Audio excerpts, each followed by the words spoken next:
What's up, guys, and welcome to the Chris and Tim's podcast, episode number 3.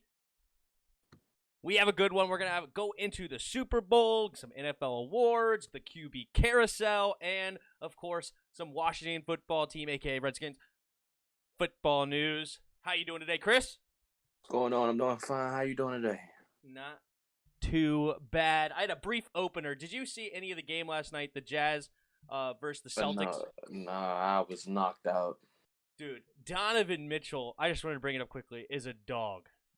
I'm loving Donovan Mitchell right now. He was just amazing down the stretch. I don't know if you they got the number one record in the West right now. Yeah, 20-5. They're 16 out of their last 17 wins.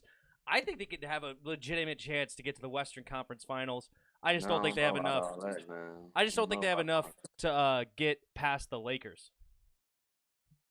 But I think they could meet the Lakers there in the conference finals. I think Lakers got away by the Clippers. Well, the Clippers lost last year to them Nuggets. Yeah, that's the last year. We're talking. They're a different team this year. New coaching staff. That's right. They look Doc good. Rivers. They have Lou now. Are they the ones that had? Oh, please don't say Lou. Lou old as dirt. No. Tyronn Lue. Is that their coach now? Oh yeah. Tyra. Oh, what's up, X-Man? X-Man's joining the chat. What's going on, X-Man? Sure, others will join eventually. But thank you guys for showing up. Here we go. All right, now we'll go ahead and get into the meat and potatoes. We have Super Bowl 55. Tampa Bay took it 31-9 over Kansas City, and it was a dud. It did not live up to the hype. What were your initial thoughts of the game? I hated it. I hated the whole game from start to finish. Once I seen that flag thrown against Chris Jones, I knew the game was over. It was disgusting. I mean, the first half, you pretty much knew the game was over. It really was no need to even come out in the second half. They could have just brought out the second and third strings because they didn't do much. I don't even think – did they go scoreless in the second half? They were scoreless in the second half. So, I mean – 3 points. I think they had 3 in the second. It was bad. Did they?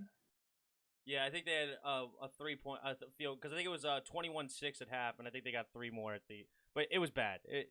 Nonetheless, I mean, 3 points in the second half of a Super Bowl. Not it. Terrible. But yeah, hopping in here to get into it, the injuries on the O-line absolutely crushed them. It was sucked. It was. There was a stat that Pat Mahomes ran for 497 yards prior to throwing passes. 5 football fields just to throw a pass. And like that's an insane stat that I saw. But yeah, you had so many incredible throws though. Like it's funny when you look at his stats, a lot of people on, the internet trolls, of course, basically saying he folded, he sucked, like he couldn't live. Tom Brady's better than him, blah blah blah. But if you watch that, how did you like that parallel throw? The ground that he's the one that he's literally parallel to the ground. It's amazing. Only he can make that throw. No other man can make that throw on the planet. 30 yards downfield and hit a dude in the face. In triple coverage. In triple coverage. And you had the double spin throw, the one that went to the back of the end, like the corner of the end zone, almost was caught. And that would have been a touchdown had Antoine Winfield didn't hold Byron Pringle, which they didn't call that, though. They were calling all sorts of ticky-tack ones, and they didn't miss that one. Even like the Kelsey drop, that one he was off balance throwing the ball. The Tyreek Hill one, he bought time to get Tyreek Hill open, that he dropped a touchdown. I loved watching Pat Mahomes play in that Super Bowl. That was the best performance I've ever seen out of a 9-point game. The same thing I was saying to myself. I was like, I came away with it. I came away thinking Patrick Mahomes is the GOAT. That's what I came away thinking after watching that game. I was like, I don't care what nobody says. There's no man on planet Earth can do what he did, running back 30 yards and just throwing it up, and it's just perfect every time. I was just like, nobody's messing with him. It's impossible. It's impossible. As I said, the trolls will point out like a couple of miscues early on in the game, blah blah blah. Like nobody ever has a bad throw here or there. Like the ones that he was making were insane, and they just kept getting dropped. I wonder what the tally. I didn't tally it up. How many drops there were in that game, especially after those crazy throws. A lot. I know that. Speaking of which, the wide receivers failed him big time. I had that written down here. And I know that you talked about it as well. Tyreek Hill, I'm sure you're going to go on a rant there, but the one where that interception was his fault. But go ahead, give us your thoughts. I told you that. This is the thing. Yeah, you did point it out. You pointed it out. During the game, I didn't want to say it while the game was on because it was just entirely too early. But once I seen him drop that pass and Travis Kelce dropped the pass, something told me the game is over. They lost right there. The man gets out of the pocket, throws you a perfect ball, and it goes through your hands and hits your helmet. You have to make that catch. That's a catch you have to make. And if you're what everybody in the league says you are, and just all Tyreek Hill's this, or he's the best, no, he's not. Because you're the best, you make that catch. Julio makes that catch. Terry makes that catch. Keenan Allen will make that catch. You have to make those kind of catches in games like that. And on top of that, you choked. Your quarterback, well, made me so mad. Your quarterback does everything for you. The least you can do is show up for him one time and make a play. They score that touchdown. Travis Kelce catch that pass. We probably talking about a whole nother different ball game. Mm-hmm. A whole nother different ball game. I cannot stand Tyreek Hill. I don't want to hear anything else about Tyreek Hill ever again. He's a top 10 receiver, top 15. He's not top 5 because he can't run an entire route tree. If you take away his explosive ability when going deep, he can't run necessary routes to get himself open. And he's a body catcher at that. He catches with his body. He does not catch with his hands. And then, lastly, on that interception, I told y'all, he didn't even jump. If he just jumps towards the ball, he catches it, and he just get tackled. But he showed he did not care anymore. And I don't see how people can label that the number one receiver or label that the best receiver in the league. And he showed no effort. He didn't care. You could take it away. Yeah, especially that one, it's almost like that double coverage, because they were doubling him throughout. Like, they basically took away the deep. They just said, we're putting a safety over top of you all game long, and you're not getting the deep pass. And I feel like this just took him out of the game mentally, which is not nice to say. Like, that's horrible as a top-tier receiver. You can't be mentally taken out of the game like that. I don't care what they're doing to you. You have to be in it the entire way, especially in the Super Bowl. This isn't, week 9, you're 8-1. Like, it doesn't really matter tonight. Like, whatever. They're just stopping you, blah, blah, blah. We'll come back next week. This is the last game of the year, and just mentally, you did not show up for this one. His stats ended up being, like, okay. By the end of it, 7 catches, 70 yards or something like that? Garbage time. Yeah, 100%. I think in the first half, he had, 2 catches, 13 yards. And that's what I count. That's all he had to do. Because every other catch he made after that was garbage time yards. Right. I was they were already down it's too big. late now. Yeah, it's over. For sure. And, even Travis Kelce, who, again, another guy that ended with a monster day, 10 catches, 133 yards. He tried to overcome, and he didn't give up. Right. Despite his mistakes. So I can respect Travis Kelce for that. And I can actually sit here and say that that's the best tight end in the league because he still tried. Right. And showed heart. For sure. And let's see, and the last thing I'll complain for Kansas City is we touched on it already, but the refs were not kind, to put it mildly, to the Chiefs the entire night. I'm not one to subscribe to the rigging theory. But I don't care if you're blind. You could tell that there was a bias towards the Bucs for whatever reason. Whatever reason. Tom Brady. There was 8 penalties, 95 yards that were accepted in the first half. But there was also a defensive holding on that touchdown. I think there was another call earlier that was also declined. There was over 100 yards of penalties called in the first half against the Chiefs. Meanwhile, there was 1 penalty for 5 yards against the Bucs. The whole first half. I think I think, the Kansas City Chiefs had missed opportunities. I think that pick by Tyrann Mathieu will have turned the game around completely. But that's not a holding call. That's away from the ball. I called it a phantom holding call. It was bad. That was away from the ball. I'm like, why are you calling that? And a tipped pass. I mean, that just changed the game completely. For sure. Completely. Yeah, Spoiled says he went through the Super Bowl film and said Bucks were holding a lot. Yeah, I don't know why they were calling phantom ones, but then weren't calling anything the other way. But thank you guys for joining. Just touch you right here. Lonte Evans is here. Madison's here. Says, what's up? Dominic, what's up, guys? All right. So Lonte says Bucks had a perfect game plan on defense to stop this team, but at the same time, having a solid O-line made it impossible to win. Like, not having a solid O-line, for sure. And you did touch on it, and I'm going to get into it now. We've already talked about the negatives that Kansas City did to lose the game, but I don't want to take away from the fact that the Tampa Bay Buccaneers won that game. Like, they were the more complete team and the better team that day. I don't know if you want to touch on the defense or offense first, but either way, both of them were good. So what can you say positive about the Tampa Bay Buccaneers? The refs cheated for him. The refs cheated for him, and I mean, the defense did what they were supposed to do. How would that defense have looked if the Kansas City Chiefs players just make the play? Like, how would they have looked then? But I mean, it looks a certain way now because it's like they didn't make the plays. But if they made those plays, it's like the defense possibly really didn't play that well. But I would say the Bucs offense, I mean, it's hard to say what good they did. But I mean, Leonard Fournette ran the ball well. Mm-hmm. I'll say that. Running over Bashar, breathing like he was just a toy. 16 carries, 89 yards, a touchdown, plus 4 catches on 4 targets with 46 yards. Great day. Ronald Jones was balling. Antonio Brown and Gronk. Chris Godwin is trash.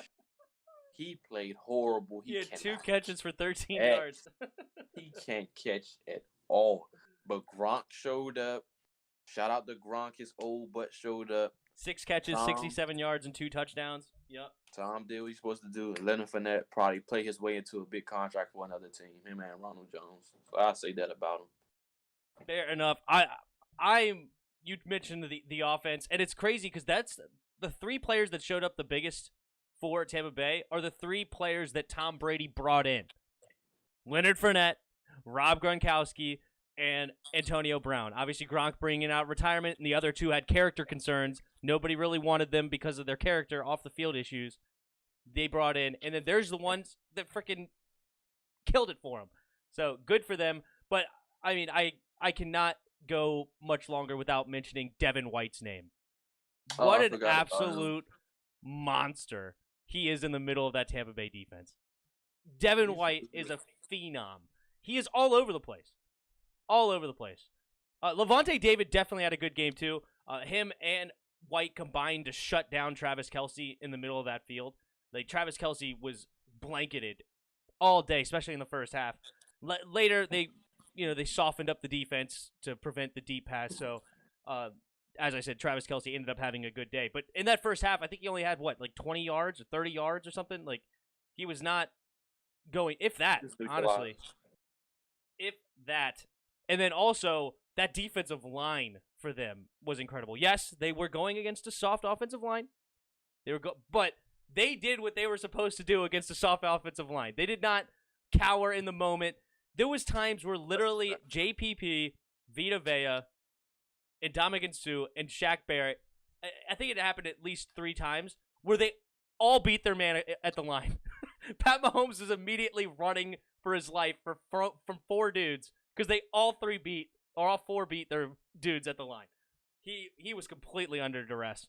But I don't know if I mentioned this to Chris before the show. I don't know if anybody else knows this. JPP apparently is 8-0 in the playoffs. So maybe a secret weapon here. You have to have JPP, the fingerless wonder, to get to the Super Bowl and win. You reading some comments? Yeah, I just one comment that I actually did want to get to in particular. Go ahead, go for it. The Orlando Brown, The thing about the Orlando Brown is you don't want to trade for him because he's looking for a contract. And that's another player that you would have to actually pay. So us trading for Orlando Brown would be a bad idea because once you trade for him, you also have to pay him. Because he's 25 years old, he's one of the top 5 linemen in the league. So most likely he's going to demand at least $80 million. So that's why you don't trade for Orlando Brown. You can rather just basically go ahead and just draft your own left tackle and have him on a rookie deal for like $35 million. So Orlando Brown, no sir. Yeah, I think the destination for him that makes a lot of sense would be the Jets. They have the cap space to go over there. If they get their young quarterback, they can maybe trade their later round pick, later first round pick rather, to take Orlando Brown. I don't know what the trade value would be, but that trade value is high. You get in the first rounder for him.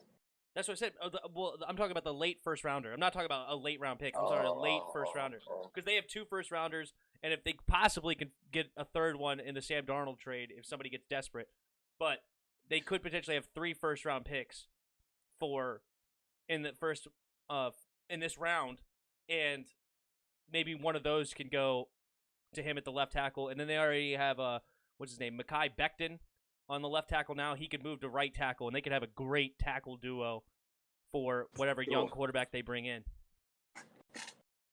Or if they trade for Deshaun. We'll get into that later. But yeah, let's go ahead and just see any of your comments about the Super Bowl. Yeah, Lonnie says Bucks had the perfect plan on defense.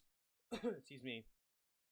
Andy Reid messed up by moving his O-line all over the place, not keeping them in the right positions. Interesting take. I don't know. I didn't pay attention too much to that. I haven't gone back and looked at. I'm not going to, but watch it closely. But I'm not sure if you mean literally he was having them switch position, or I guess maybe there was too much side to side movement. I don't know. I guess the shifts in the line were a bit too crazy. I'm not sure how you mean by that, but no matter how you slice it, the offensive line played horribly. So I'm sure there's a combination of just lack of talent going against a fantastic talent, and Andy Reid and Bieniemy not making the right adjustments throughout the game. Apparently, Spoiled wants to talk Jared Cook off the team. Let me tell you something, boy. Jared Cook is the last thing anybody want to talk about because he is trash and he old as dirt. Get him out of here. I cannot stand Jared Cook. 37 years old, pure trash. He's your Thomas Davis that we had this year. Yeah. Oh, he wasn't putting them in their true position. Okay, so I guess there was. I mean, they've lost both their left tackle or both their tackles. I think a guard also got injured somewhat recently, and then one guard opted out prior to the season. So you can't really blame that too much because you won all those games without him. But still, it goes into the formula to get destroyed in the trenches when you don't have your left guard that before the season, you don't have your right guard to injury, you don't have both your tackles. The week of the Super Bowl. Yeah, that's a recipe for disaster. Cook is a washed. Sprinkle is better. That's a fact, man. That's the sad part. I'd rather have Sprinkle. At least I know he can block. He sucked. All he had to do was not fumble. That's true. He did fumble. All right. So that was the Super Bowl. Congrats to Tampa Bay. They deserved it. I think so anyway. They really showed up. Kansas City didn't deserve it because they didn't show up. Yes, the refs hurt, but at the same time, they didn't do enough to win the game either. We could complain about the refs much more if this is a 31-28 game instead of a 31-9 game.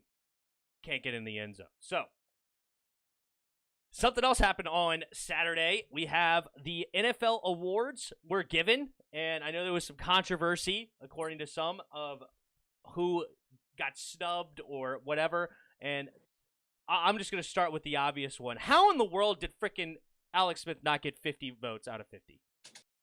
Haters. Simple as that. I found out, I went and looked up who voted because I never really paid attention. It's just some journalists, I guess, or just some sports writers. They get to vote on this. That's why I tell y'all, a lot of sports writers are idiots, but people don't like to listen to me. I don't know who that other vote went to. Right. To be fair, 49 out of 50 went the correct direction. Okay. Of course. 49 out of 50 went to the correct direction. But this one, and I'm upset they're anonymous, I guess, because who did it? he needs to be held accountable. Like, he needs to give an explanation. Like, how in the world does anybody in their right mind pick Ben Roethlisberger over Alex Smith? He probably was a fan. Probably was. Let me tell you something. Big Ben was trash towards the end of the year. He was trash. Ain't no comeback player of the year. Playing like trash, getting it. He played like trash. He might even retire. So how would you have somebody that's about to retire because he played like trash versus somebody who came back almost dying, helped the team get to the playoffs, and still might even come back? Literally almost dying. Like, not figuratively. Literally. Like, exactly. Almost died, almost lost his leg, told he was probably not going to walk again, then told he probably wasn't going to play football again. Then he freaking got on the team, and it's like, okay, we're not going to start you. We're going to make you third. We're not going to dress you. All right, now we're going to dress you. And then now all of a sudden the injury, you're back in the game. Like, come on. Like, that's a freaking, literally a Hollywood film. That's a Hollywood film. Like, come on, dude. Like, it's like, it reminds me, you know what? This probably reminds me of, like, the similar caliber of Invincible. You know that movie? No, I do not. It's a Disney movie, but it's based on the true story of Vince Papale, I think is his name. He was a wide receiver for the Eagles that walked on. So the Eagles, I can't remember who the coach was a garbage team, and whoever the new coach was, it's a famous coach. It might come to me eventually. He wears glasses. I can see his face. Anyway, his team's garbage. They're terrible. So he literally calls out to Philadelphia his first offseason and says, we're having open tryouts to the public. And all these dudes that love Philly, the Eagles, they come in to try out, and they end up signing only one guy out of that entire thing, and it was Vince Papale. And if you look at his stats throughout his career, he didn't do much. But literally, like, the climax of the end of the video is literally just him making one play on a punt in a regular season game. That's the exact caliber. It's not even the exact caliber. It's a lower caliber. But, like, if that could be a movie where the championship for this guy is literally making a play on a punt, Alex Smith has got to be a movie winning 5 out of 6 games and beating the 11-0 Pittsburgh Steelers. Come on. The very guy that actually got the other vote, he beat. That's crazy right there, man. That's just the icing on the cake. The very guy he beat, you still give it to him. That's crazy. Oh, man. It is. Lonte says, kind of confused why Brandon Sheriff hasn't gotten signed back, but I trust Ron's, so I'm not truly worried yet. Yeah, they might be considering they don't want to pay a big number to a left guard, and I don't necessarily hate him. I don't know if I necessarily hate that. No, Ron said he's bringing him back, but I think they're really trying to figure out the quarterback situation first.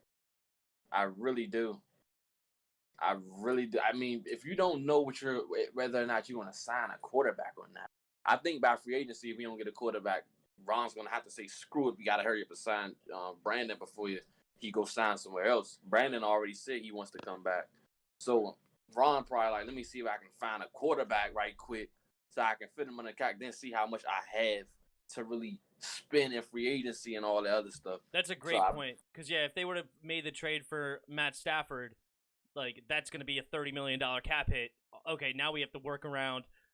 We wouldn't have the money to pay Sheriff if we made that move. Like, right off now we're cutting Alex Smith. Like, the tables, or, the dominoes would start to fall in that case. So that's a great point, that he's trying to figure out if he's going to make a big splash in free agency for a quarterback. I don't think he wants to. I really don't. He might find a guy that he really likes in the draft. I don't know. You're right. I think they do want to, but at the same time, they don't want to get strapped. So they're trying to just finagle a good deal that doesn't hurt their team, like they talked about in the thing. I don't think it's either Dak or draft. That's why I think they really waiting on. I really think they're trying to wait on that Dak domino to fall. Right. And if it don't, they're gonna try to just go all in and get them. For sure. Asan's here. He says, "What's up? Sorry I'm late. No, don't apologize. Just be glad you're here. We're glad you're here." Comeback Player of the Year should be named after Smith. Completely agree. I mean, there'll never be another Alex Smith comeback story. I mean, there's no way, right? I mean, it's impossible that the same caliber of a story could be made again. I just don't see it happening. It's especially that late in his career. Plus, just him being a comeback player every single year. I mean, he's been doubted his entire career, benched by Mike Singletary, then benched for Colin Kaepernick, then benched for Pat Mahomes, then going through this injury. I mean, he just went through the ringer his whole career, and then it culminates into this. It really should be named after him, for sure. That's crazy. All right, we'll touch on the other Washington one. The Defensive Rookie of the Year is Chase Young. Not nearly as controversial. There's a couple of... I beg to differ. Cam Curl. I beg to differ. Okay, who should have gotten it? I said it was either Chase or Cam Curl to me. I thought Cam should have got it, personally. I don't think Cam should have gotten it, but I do agree that Cam should have gotten votes over whoever what was his name? Who's the safety for Carolina? Jeremy Chin and Antoine Yeah, Jeremy Chin. Winfield should have got votes. I think Winfield had a really good rookie season. I mean, he had help with that great front seven. He did, but his season was definitely not better than Cam Curl's. Right. And then, but Jeremy Chin, no. He's a beast. But Cameron Curl punished him in every other category. Chin only had more tackles than Cam Curl. But Cam Curl punishes him in every other category. So I don't get that. But I guess favoritism. Or either that or he just didn't want two players in the top 3 or whatever. You know what? I wonder if there's nominations from each team or something like that. I don't know how they all do it behind the scenes. But I wonder if like each team only gets one nomination. And like that's who gets voted on. Like they don't bring in like 3 dudes from one team or something like that. If that makes sense. I don't know. But all right, now we can quickly go through the elements. Well, not necessarily quickly because I know that you have some discussed with some of these. We'll go ahead and hop in another controversial one. Spoiled talked about it in the comments. Is Aaron Donald Defensive Player of the Year? Go ahead. No. Why not? No. It's TJ Watt. TJ Watt had a better year. Not only did he have a better year, his team had a better record. So once Bud Dupree went down, they started sending double teams this way. He still dominated for that defense. TJ Watt all day. TJ Watt's a monster. I'm not trying to take away from anything. But he's not Aaron Donald, okay? And Aaron Donald was only a sack and a half behind him. No one's saying that he's Aaron Donald. We're saying this year he was better than Aaron Donald. He's also plays a different position. So the stats are going to look different. Like, freaking Aaron Donald's not going to have a ton of freaking pass deflections, like a end that's jumping on the slants. Like, it's a different position than, and they're not going to have as many tackles because of a lot of times defenses funnel the tackles to the linebackers, and also on outside runs, TJ Watt's going to get more interior tackles. Plus, and now this is the main point, okay? This is the main point. Aaron Donald is double-teamed 70% of the time. TJ Watt is double-teamed 15% of the time. Okay? 15% of the time.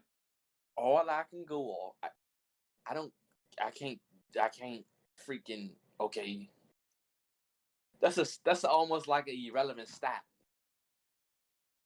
No, it's not, because his stats are somewhat comparable. No, it's not. Yes, they are. TJ beats him in like 5 or 6 different categories. Yes, he beats him in the categories for sure. In which he beat him. Okay, so let's say I beat you 5 versus 2. Yeah, but then on top of that, he is not facing as much defense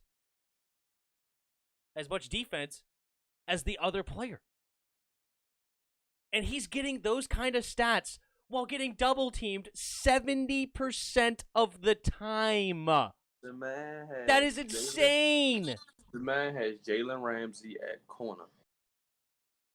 Oh, we're not going to talk about the rest of the defense. Come on. Pittsburgh was number 1 all around. Devin Bush, Bud Dupree, Minka Fitzpatrick, Joe Hayden. No. Edmonds, I guess, is not that great, but still, Minka's freaking good. Edmonds is trash. Minka, and that's it. Casey Hayward or whatever in the middle. Dude, that defense was stacked. TJ deserved this. All I'm saying is we're not going to be discussing other players on the defense as if that's a knock on Aaron Donald, because you're going to get knocked way harder if you're TJ Watt.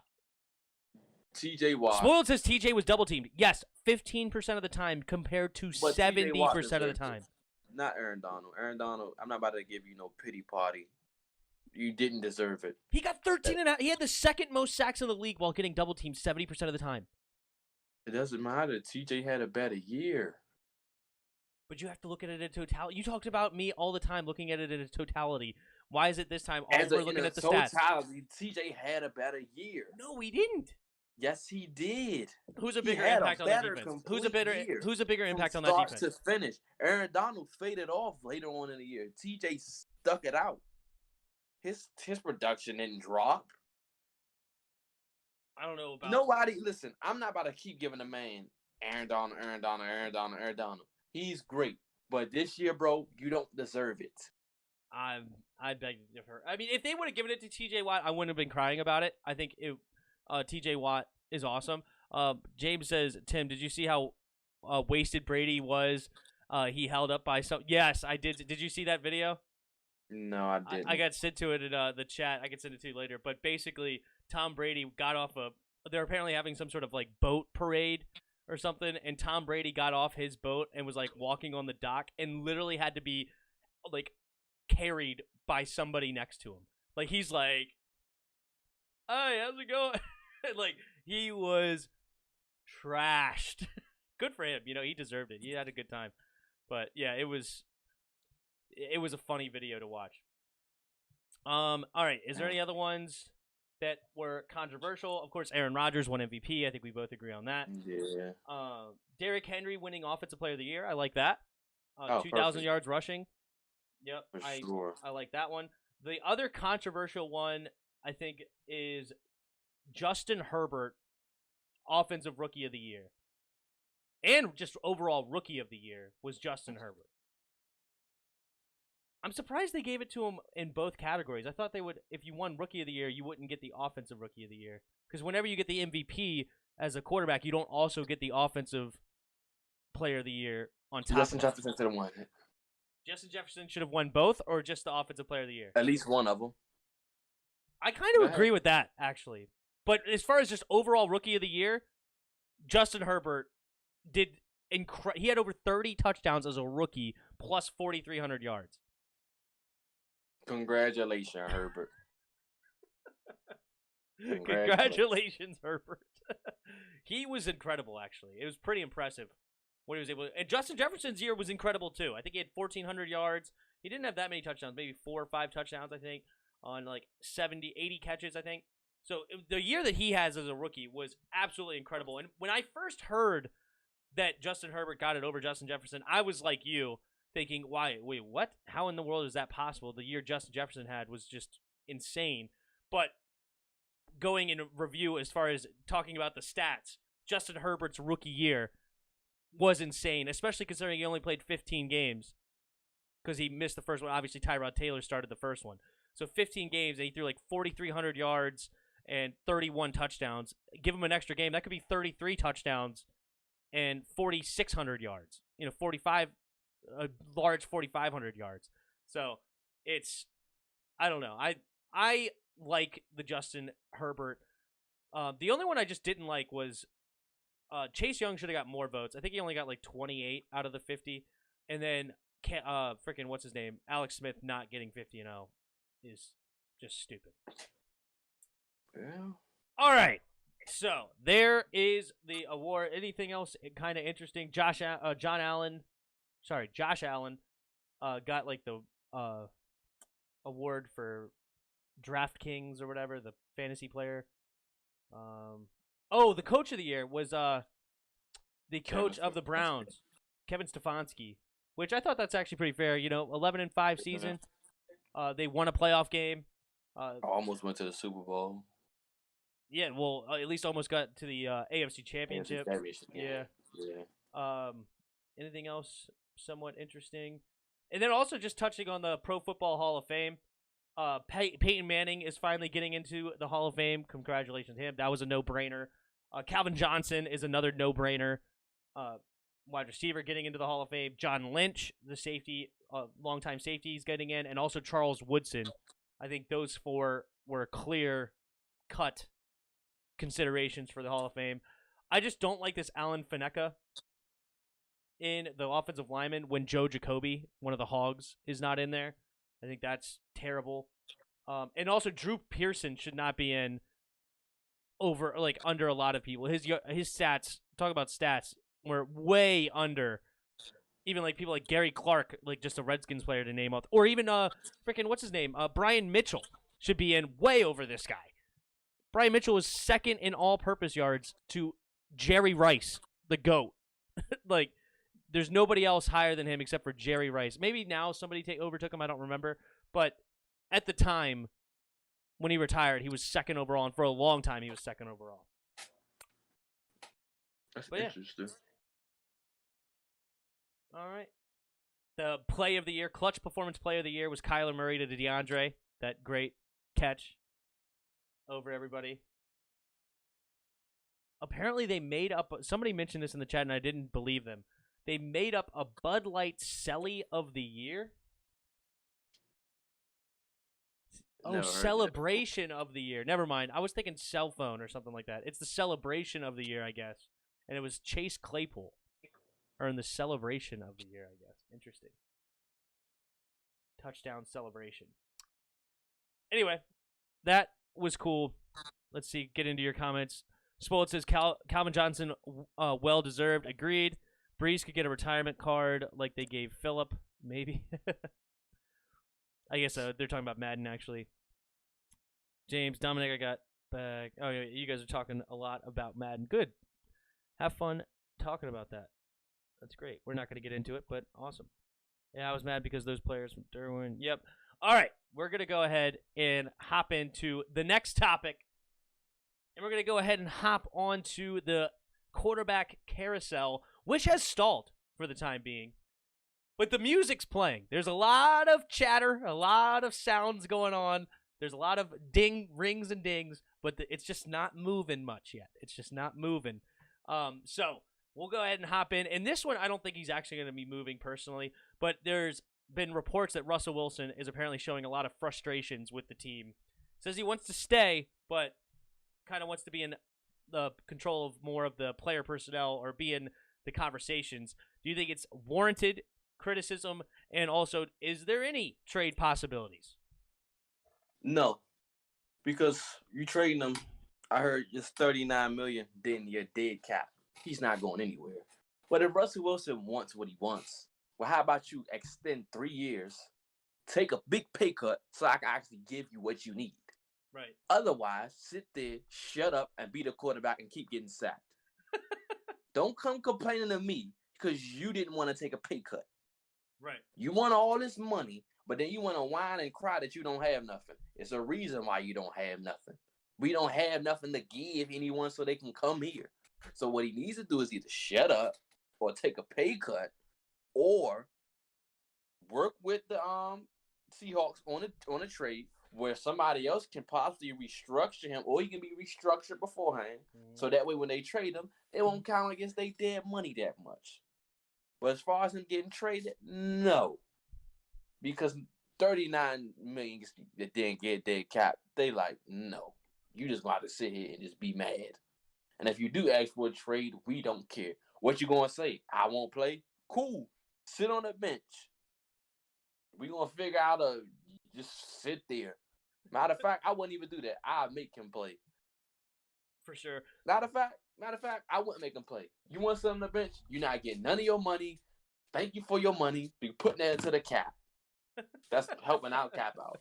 But he's not going anywhere. I will say the criticism was warranted because apparently he's on pace to right now. Brett Favre is the most sacked quarterback of all time.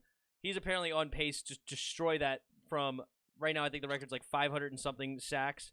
And if he keeps on pace, he would be at 800 something sacks during the same period of time. So it's warranted. But is the criticism all on the team? Now, I agree with you, which I made a video on earlier this week, that you really can't complain too much when you're taking 17, 18% of the cap hit. I mean, that's way too much money. No quarterback has ever won a Super Bowl with that much of a cap hit. The highest was Steve Young with 13%. There's only one player that I would not care to have that amount of money, and that's Patrick freaking Mahomes. Because the dude is he's from another planet. Right. It's Patrick Mahomes, and then it's all the other QBs, all the other good QBs. But he's from another planet. With $40 million and you crying that you don't got no help. I mean, you do realize that offensive linemen cost money, a lot of it. Right. Not to mention they're good enough where they get a good record, so it's hard to get that great left tackle or great center or whatever, because they're going to go top 15. You're always picking in the top, or back at pick 28 or 26, which is a large part due to Russell Wilson. He's fantastic. I said he's a top 3 quarterback in the league, but it's just it's not all on you or on the team, I should say, when you take up such a huge percentage of the cap. Russell Wilson's getting sacked 5 to 7 times a game. Also, to answer both of your questions, James, yes, I heard about the Carr situation. We got that on the list. We're going to go into that. And I heard about the Heineke news. We have that on the list as well. So we will be discussing those eventually. But, San says the Seahawks really need to fix the O-line. They do. They need to fix it. There's no doubt about it. It just makes it a whole lot harder when you have but they also have to fix that defense. I mean, they have Bobby Wagner and they have Jamal Adams. You got to fix one. You're not fixing both. Which you ain't got sucks. the money. I agree. So Wilson he's screwed. Is not going to cut his contract. These QBs don't really want to win. Well, if you don't want to cut your contract, sit there, shut up, and stop complaining. Right. Simple as that. I completely agree with that, though, because literally I went through, and the highest percentage against the cap was Steve Young at 13.08%. Russell Wilson is slated to be like a 17% cap hit, like 17.5. There's other people Kirk Cousins is way overpaid. Matt Stafford way overpaid. And it's also not just the quarterback's position. I mean, if you look at J.J. Watt's contract was really big. Aaron Donald's is killing the Rams in a lot of ways. Those are once in a lifetime generation two players. Right, but at the same time, you got to have a team. Khalil Mack. I mean, Khalil Mack, you traded 2 firsts and you paid him a ton of money. And it's like, okay, and you wonder why the Bears don't have a good offense. Oh, wait, I have freaking $150 million tied up into my defense. I made up that number. But their defense is super paid, while their offense is not nearly as paid. Nick Foles was literally going to be a $6 million cap hit this year, like $6.5 million as their starting quarterback. Right? Maybe they should stay where they are. All right, so on to the next one. I have Carson Wintz. Pennsylvania. And Pennsylvania. And it sounds like it's a win, not if he'll be moved. So, according to an insider, is that the Eagles are looking to get multiple first-round picks for him because he's going to be $34 million in cap hit. So not only are they losing a quarterback, they're losing a lot of cap space, and they want to be compensated for it. So they want kind of like a Matt Stafford deal, they said. But still, there's rumors that it's going to get done sooner rather than later as well. Like they don't want. It seems like neither side wants to let this drag on. So I ask you, where is the best place for him, and how will it get done?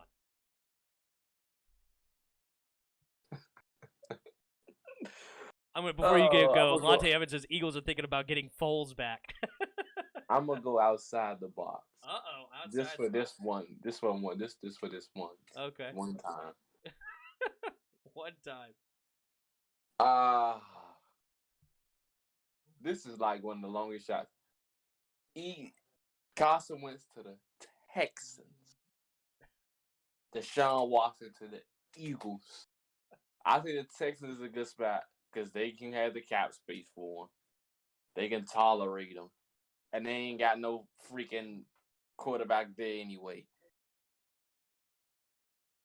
And I'll tell you how much. Yeah. But the most realistic spot is the Indianapolis Colts. They already in Super Bowl mode. Yep. They can care less about cap hit this, cap hit that. I don't even think they got any real players with big money on their cap. They actually have I was most of their players surprised. rookies. Yeah, I was surprised when I looked at their cap situation. I could pull it up again, but it wasn't as bad as I was expecting it to be, considering how good they were. So the Colts are perfect for them. I doubt the Niners. The Niners can't do it. So it's pretty much the Colts. The Bears was interesting because I'm like, but what can the Bears give up to make that cap like work? To make it? Yeah. So what is Eddie Jackson gone? Colts actually have $69 million in cap space. Oh, so they can do it. They can take that $34 million and still have money to play with. Yeah. Yeah, this definitely makes the no sense. And other people are saying that as well. I think T.Y. Hilton, they might cut him. Zach Pascal's a free agent, so that may free him up some. You know, they got some free agents over there. So that might even free him up even more. Actually, it looks like T.Y. is not even under contract right now. So you let him walk. You don't even pay him. So, I mean, that sounds like the deal right there. Him to the Colts. It's either the Colts or the Bears. And pair him again with Frank Reich, who was the offensive coordinator for the Eagles when they were doing well. He would be a complete monster with the Colts. They do have a great O-line over there to help protect him. And a running game. And Michael Pittman. Mm-hmm. They just need another receiver. And they got some good tight ends, so he's going to be okay. Now, don't be surprised if Zach Paris Campbell, though, is another interesting receiver weapon. Zach Ertz might try to find his way over there with Carson.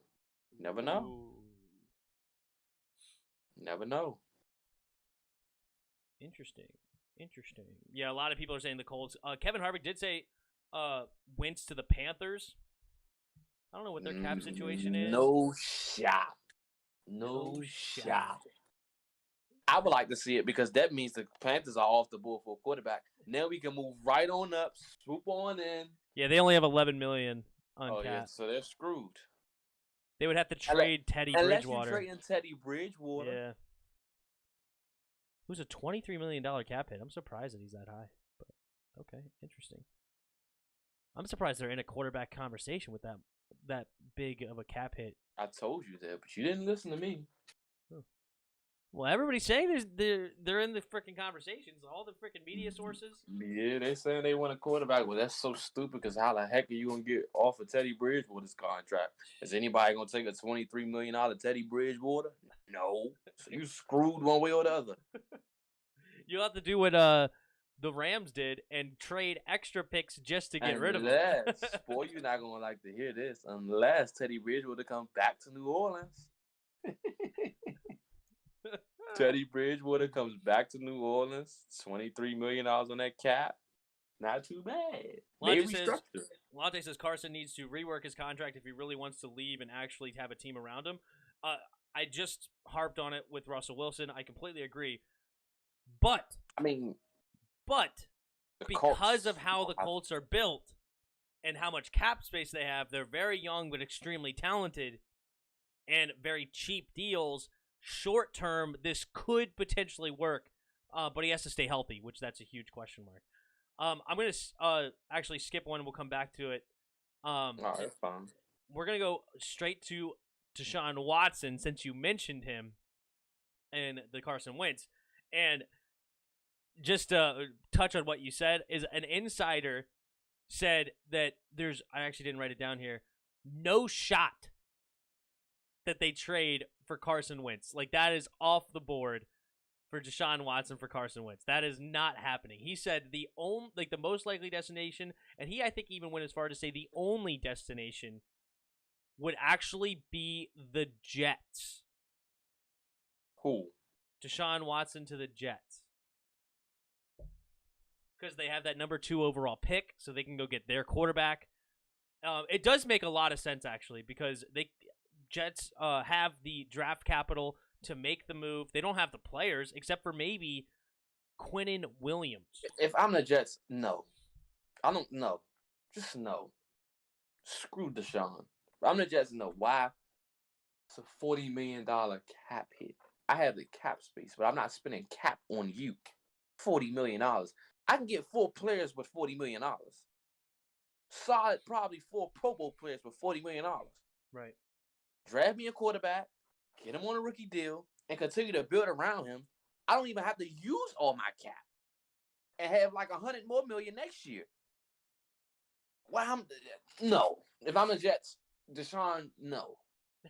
I'm taking my quarterback number 2, staying pat, spending my money here, and here, having more to build more and more for the future, and my cap space continue to be in a perfect situation. And when it's time to pay my rookie, I got a ton to pay him, and I still can build around him. So Deshaun, no.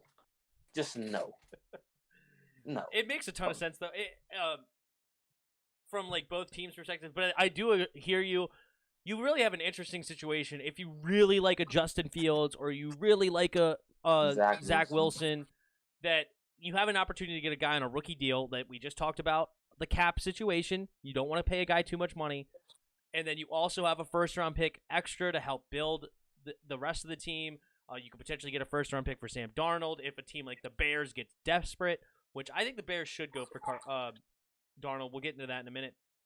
But it seems like it makes a lot of sense for the Jets just to stand pat, trade Darnold, and move forward with their young team. You have a first-time head coach. Like, let's get it on. You do have a defensive-minded head coach, and defensive-minded head coaches like to have an established quarterback, though. So that's actually a thing for Watson, like a positive for Watson to go there, because then he's like, you know what? I know my offense is going to be straight.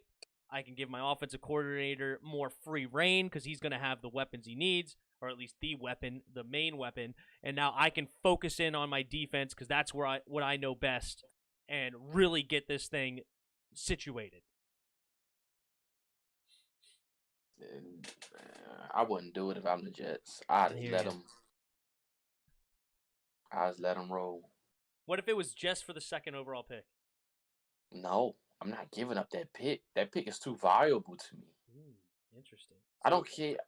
I mean, okay, I'm just trading a second-round pick for him. I still have a $40 million cap hit coming my way in multiple years, which is cutting me off every single year. Yeah, this year he would be at $15 million, but the next 2 years he'd be about 40. So yeah, just over 40. So I can't do nothing with that.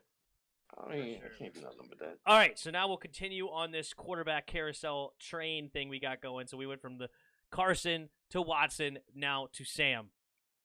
Sam Darnold is getting apparently a lot of interest by teams. He does have 1 year left on his rookie deal plus a 5th-year option. Question I'm going to ask you is, what is he worth and where should he go? What is he worth? I give you the second and the third. Okay. And I think the 49ers will be a good spot for Sam I Am, green eggs and ham. Why? I got weapons around him. I got Kyle Shanahan, the quarterback whisperer, knows how to call plays. I got a great run game. I got Brandon Ayuk. I got George Kittle. I got Deebo Samuel. I love calling Kyle Shanahan the quarterback whisperer, knowing what happened with RG3. He also has a great defense. I think that's perfect for him. Versus the Bears, ain't got an O-line, no weapons, ain't Allen Robinson not coming back. You setting the poor kid up for failure. I don't hate that 49ers idea. That's a good idea. And you said a second and a third? Second and a third. So you're actually a little bit higher on the thing for me. I think a second and a late round pick can potentially get it done. I'm not mad at that neither. So I think, maybe some sort of Josh Rosen type deal. He's better than Josh Rosen, but the thing about... They actually signed Josh Rosen, 49ers did. Fair enough. To like a 1 year deal, probably last week. Okay. Or sometime this week. I don't view that as very consequential, but that's fine. But the difference between Josh Rosen and Sam Darnold is obviously the talent is in favor of Darnold, but Josh Rosen also had 3 more years on his rookie deal plus the 5th-year option. So he got, I think, a second and a 5th trade. I think that's probably a good comp because you got a guy that has more talent, more potential, but less years on his deal. So you're getting a guy that you're going to end up having to pay pretty quickly. So trading too much. But I think the Bears should really go for this, okay? And then they go get a Juju Smith-Schuster in free agency because they want to combine. I think that could be a very interesting duo, help that offense out. He's a bit more mobile than Nick Foles. What's his name? Mitch Trubisky looked a lot better than Nick Foles in that offense. I think Sam Darnold can look way better than Mitch Trubisky. I like the Bears, and it's not a huge cap hit for the Bears who don't have a lot of money. I think it would be a great spot for the Bears. And I think the Bears might even reach and trade a first-round pick, their 17th overall pick, for him. You just said Juju. I'm not spending no money on Juju. I'd rather have Javon Holland catching passes for me than Juju. They don't have an O-line. They got a good running back, but I don't think anybody mistakes him for anything that's in San Francisco because he ain't those running backs. He's a good running back. They don't really have, but the O-line is a problem. Juju is not a number one. We've seen that once AB left. So he's really not going to be he's more of a slot receiver, and he has a dropping problem. So do you really want to put Sam Darnold in that situation? And do you really want to spend and give up a Juju draft? and Sam played together in college, and they had a good senior year in college. I think there actually could be a good tandem there. And I like Juju. I think Juju's actually a talented guy. He kind of got lost in the shuffle with all the receivers down in the Steelers this year. But I think he's a super talented receiver. Is he a true number one? I don't think so. But I think he could be a really solid weapon over there in Chicago for him. And I think that could be a cool duo. I really do. You got Anthony Miller over there still. You got Cole Kmet at tight end. You got David Montgomery at running back. It's a really interesting. The first two guys you mentioned. All I heard is David Montgomery and whoever the other two are. Latte asked, who did the Texans trade their picks for? I'm assuming you mean like the first round picks. They got Laramie Tunsil, the left tackle, and who was the receiver? Kenny Stills. That's who they traded their first round picks for. Please check the Saints roster, Chris, and give me the grade. I guess you put a roster in the Discord. Chris can look into that one later. They were talking about the Jets head coach, how he's good. Yes, I agree. Robert Saleh looks definitely very interesting. And they're now talking about the Saints and stuff. We're not going to get too much into the Saints, but good luck spoiled with that contract or cap situation. All right, last quarterback on the quarterback carousel is apparently, as James mentioned earlier, Marcus Mariota is getting legitimate trade interests instead of Carr. And again, as I've asked you, I wonder why. Again, I ask you, where should he go and what is he worth?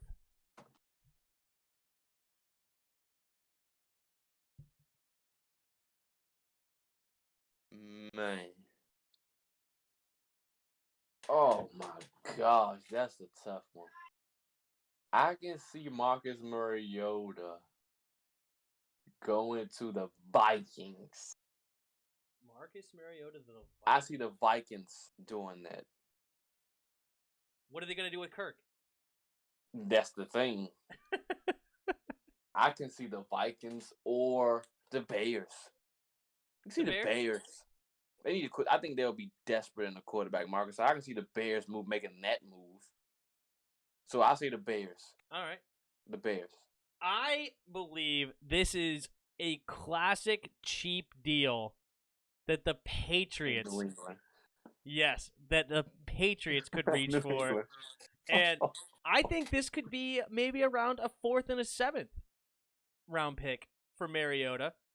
That now the Patriots have flexibility with that 15th overall pick. Basically, whoever falls to them, they can snag them up, whether it be one of those receivers or a Kyle Pitts at tight end or whoever, or one of the pass rushers. If a pass rusher falls to them to help that defense out, it could be. Basically, they have a lot more flexibility with that 15th overall pick now because there's probably not going to be a great quarterback there anyway for them. I think these quarterbacks are definitely going top 10. I think they may all even go top 5. That's a whole different conversation for a whole different day. But nonetheless, I like Mariota to the Patriots. That's not. I'm not mad at that because his contract is very small. If he's trash, we think we can just buy. You can cut him in a heartbeat. So I'm not mad at that at all. I'm really not. That don't sound too bad. Let the record show Chris agreed with me full stop for the first time in his entire life. Just kidding. Just kidding. Good deal. All right, so that is the quarterback carousel. That was fun. Thank you guys for chiming in. Let's see. Asan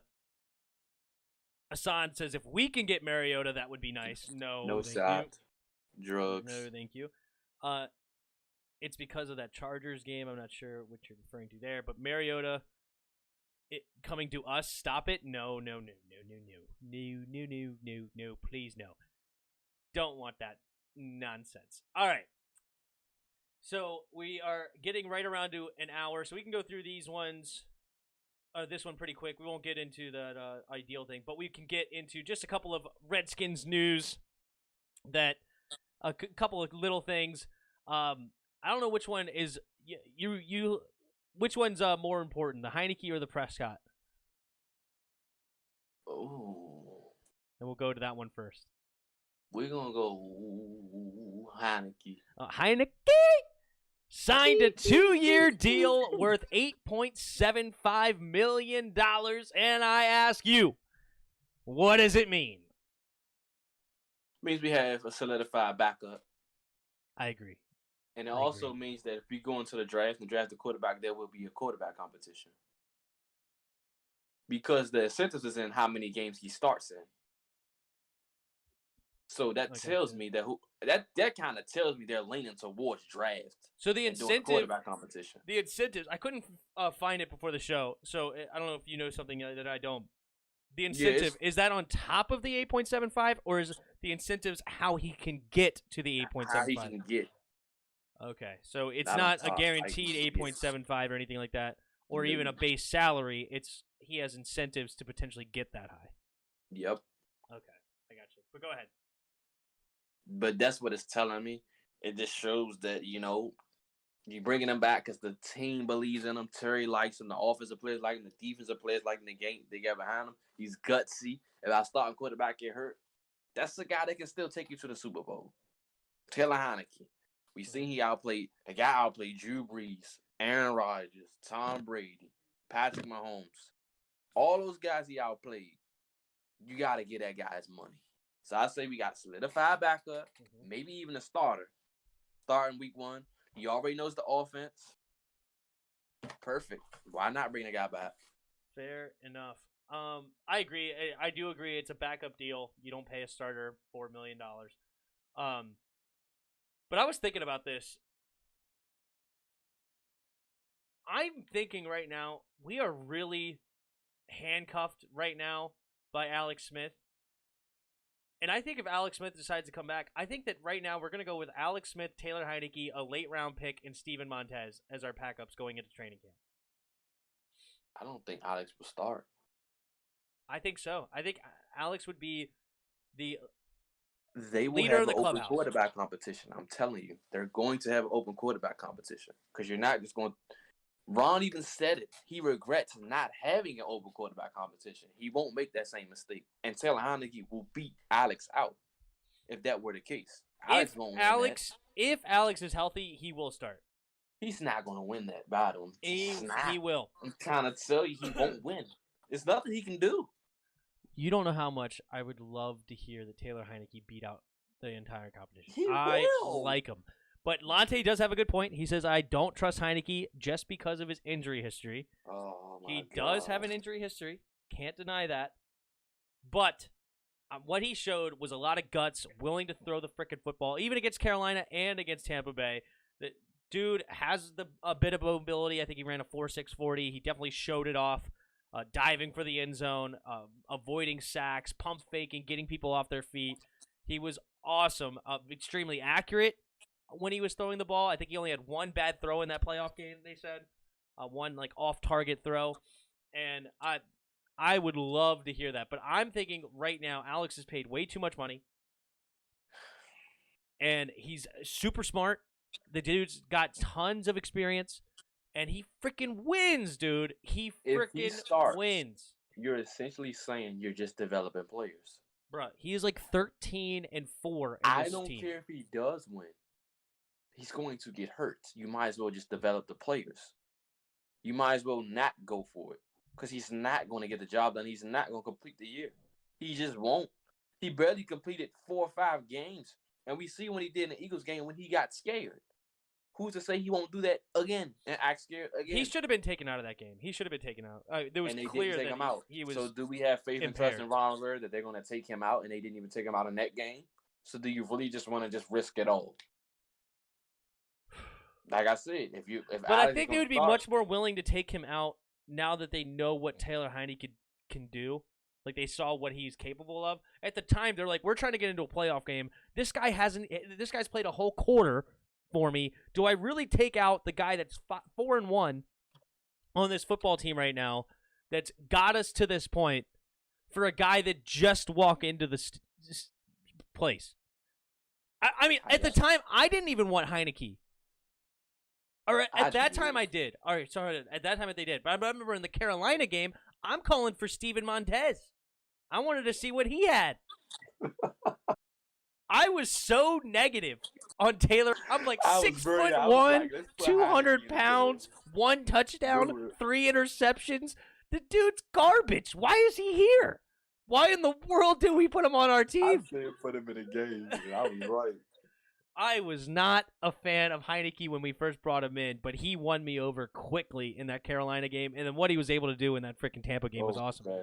But at the same time, but back to my point, I don't know if you can really ding them for looking at the playoffs. You have a guy with, 17 years of experience, 16 years of experience, or whatever it is, 15, it doesn't matter. You get the point. Tons and tons of experience.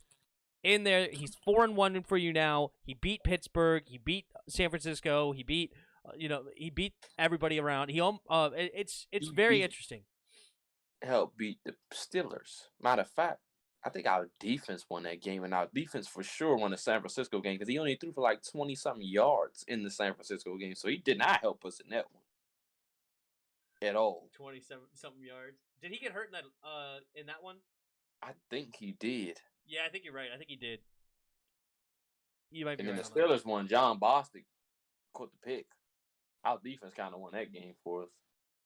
Because he was trash in the first half. Well, defense won all of those games. But at the same time, we had a solid defense in those other games that he didn't start in, and we lost. Quarterback. Exactly. But he was trash. He just didn't turn the ball over. But he did, though. That's the other thing. He did. I think he had 8 interceptions, like 6 touchdowns. Like, he did turn it over. That's the weird. Why does this dude win? Everywhere he goes, he wins. He's checked down Charlie. He's not necessarily the best with the ball. He freaking is a winner. The dude wins. If he started every game last season, we're freaking 10-6, 11-5. Is he gonna make that throughout the whole season? I just said, caveat, if he played the entire year, then we'd be 10-6, 11-5. That's a big if. Of course it's a big if. I'm just saying. That's an if that we don't need to take. I hope he retires. I really do. But, all right, last thing before we get out of here, we're going to go ahead and get into the drama. Dak Prescott briefly followed the Washington football team on Instagram. What does it mean? Is he coming here next week? Does that mean he already signed the deal? Like, that means he's clearly here already, right? I mean, he's on, what is it called? Redskins 1, Dan Snyder's plane. Is he on the way? Let this be known. I was the first one to make a video about Dak coming here. I told y'all what we should do to bait the Cowboys into giving them. It's been a report that Dak is seeking $40+ million from the Dallas Cowboys. It's not happening. And it's another report where they say they would franchise tag him, but he actually have to accept the franchise tag. They think about franchise tagging him and trading him. So why would I sign a franchise tag and you trade me somewhere and I help you out after you didn't pay me my money? So what I'm going to do, I'm not going to sign a franchise tag. I'm going to free agency. I think they're planning on moving on from that because they're not giving him $40+ million. He's not signing the tag. If he does not sign that tag, if he goes into free agency, I guarantee you that week or the next week, he will be in a Washington football team uniform. Now, that's my bold prediction. Have at it.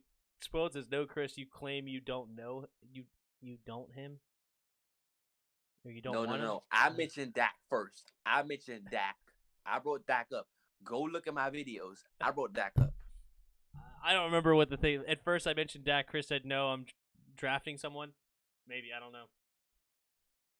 I just remember I thought of that freaking contract. I don't know what the timetable was, but there is that. All right, that's a show. We can go ahead and save this topic for next week. We'll get more into off-season things, and it's been just over an hour and 10 minutes. Thank you all to watch. We had a pretty consistent viewership from like 9 to 12. You guys are awesome. Hit that like button before you go. Hit the subscribe button. That's right. Subscribe to the Jarrett Sports Takes. Go over to his channel as well and hit that sub button if you haven't already.